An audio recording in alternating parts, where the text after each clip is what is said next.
The following is a presentation of the Eagles Sports Network. Alongside Carson-Newman baseball coach Tom Griffin, I'm Michael Watchering, and this is the Eagles Sports Network. Carson-Newman picked 4th in the SAC preseason poll. I know this is your favorite time of year, mainly because baseball is right around the corner. You're about 10 days away from starting the season. Expectations for your group at 4th. You have been in it every single year that you've been able to get to Smoky Stadium. You've been in it the last couple weekends, these last couple years. When you look at this year's roster, what do you think of the makeup of this group? Well, Mike, first, good to see you and get the spring going. It's sunny out, and if the sun is out, then we can play baseball. We've been fortunate, I think, early in the year, like a lot of clubs, to be able to get outside. The rain hasn't stayed with us for a long period of time, but if we've been inside for one day, we've been able to get out the next. So as far as getting some scrimmages in, and that's the key, is how many scrimmages can we get in live before we start playing. We've been fortunate to get a couple in, and we feel like we'll get about 2-3 more in before the season starts. And I think that's important for timing for everyone. So as far as what we've been able to do training-wise, we feel very good. Mike, I think our strength right now has been our chemistry. I think the chemistry has been good, but no lineup has been made yet. We'll see how the chemistry goes when guys start to understand their roles and accept their roles. That's when you start to see about the chemistry and whether they truly care for each other and what the other guy's doing and if they have that servant heart. But chemistry's been good. Our upper-class leadership has been fantastic. And one of the reasons is they've been with us for a long time. They buy into the culture of the university and the baseball program, and so they're able to lead the other guys into what's right and what's wrong and what the expectations are. So on that aspect, those two things, as far as your culture and inside the locker room, we couldn't be more pleased as a staff. Outside of that, now we talk about the baseball part. We've got some depth. We've shown that we have some depth on this club right now, especially offensively. We've got some parts we can move in and out. Defense has really been a strong suit so far. Pitching-wise, we feel we have a wide array of different type pitchers.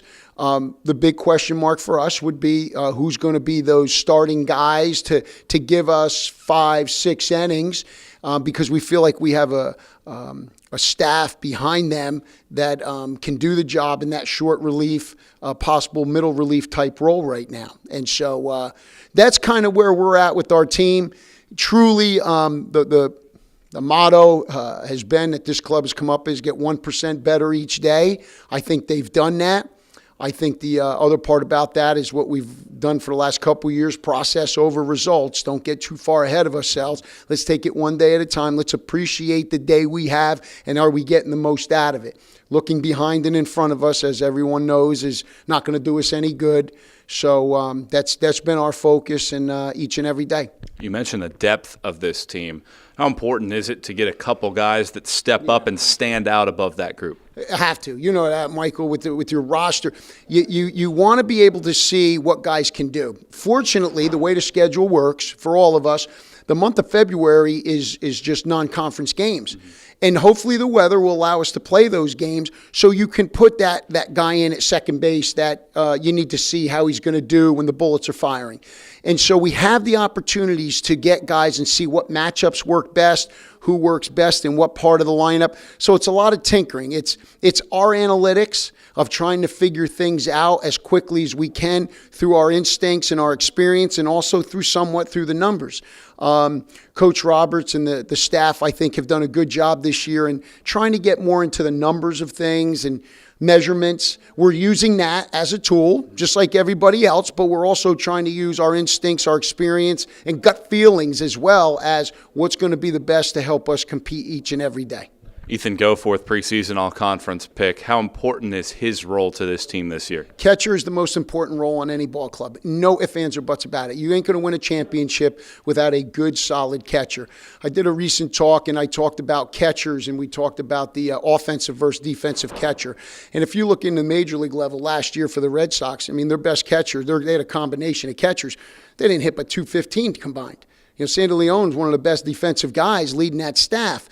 If you look at Division I in the last 7 years, NCAA champions, they weren't the best offensive guys on that club. you got to have a guy who can lead that pitching staff, because that's the key to the whole game is your pitching and defense, and it all starts behind the dish. And Ethan does a great job as far as knowing what to do, buying into what we have to do, and leading the staff. And he's been, this year we're fortunate. Last year, it's all we had.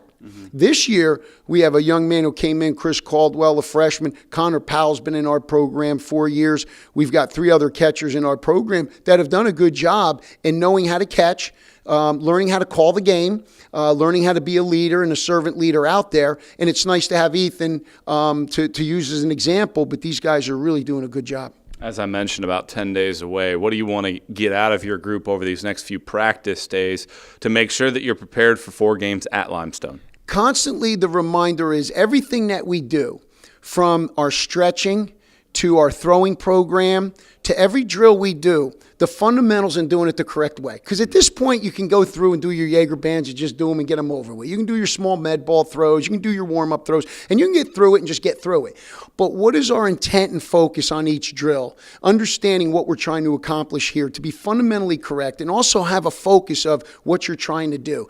If we can maintain that focus, for me, it's much easier to go play a game and maintain focus in a doubleheader, or in a game that's maybe 30 degrees out and you have to play and maintain your focus in the 7th inning in that one pitch you got to make. So each and every day, are we staying focused? Do we have intent in what we're doing it the right way? Are we watching what others are doing? Are we encouraging others, seeing how we can make other people better versus what am I going to get today? What are people going to do for me? No, what am I going to do for others? Because that's the chemistry. We've talked about, there's some things we can't win. We're not going to have the best staff certain days. We're not going to have the best offense certain days. But can we win the intangibles? Can we have better chemistry than the other team? Can we have better communication than the other team? The things that can't be put on a scouting report, can we be better at the other club than that? And that's kind of been our focus.